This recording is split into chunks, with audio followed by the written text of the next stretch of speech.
10 የሳይኮሎጂ እውነታዎች።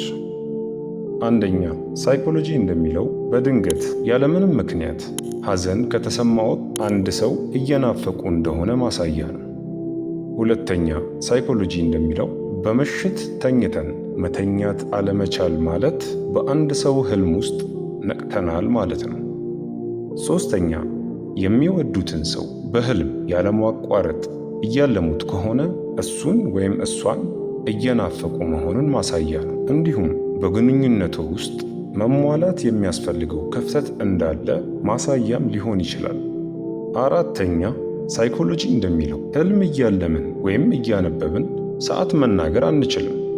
አምስተኛ፣ ሳይኮሎጂ እንደሚለው በሆድ መተኛት ያልተለመዱ አስፈሪ ህልሞችን ሊያመጣ እንደሚችል ነው።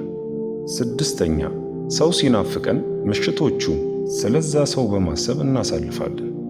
ስለዚህ እንቅልፍ አልባ ሌሊቶችን ይበዙብናል ማለት ነው።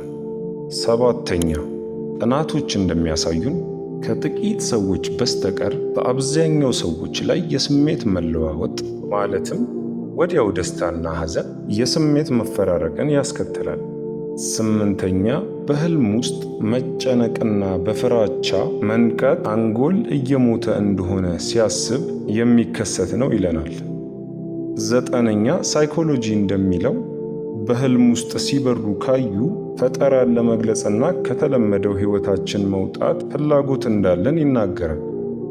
አስረኛ፣ በህልም ውስጥ ቆሻሻ ውሃ ካየን ሰውነታችን የጤና ችግር ሊኖርበት እንደሚችል ይታመናል። ሮባ ነበርኩ። ቪዲዮ ከተመቻችሁ ላይክ ማድረጉን እንዳይረሱ። እስካሁን ቤተሰብ ካልሆናችሁ ደግሞ ደግመን እንድንገናኝ ሰብስክራይብ ያድርጉ። እናመሰግናለን።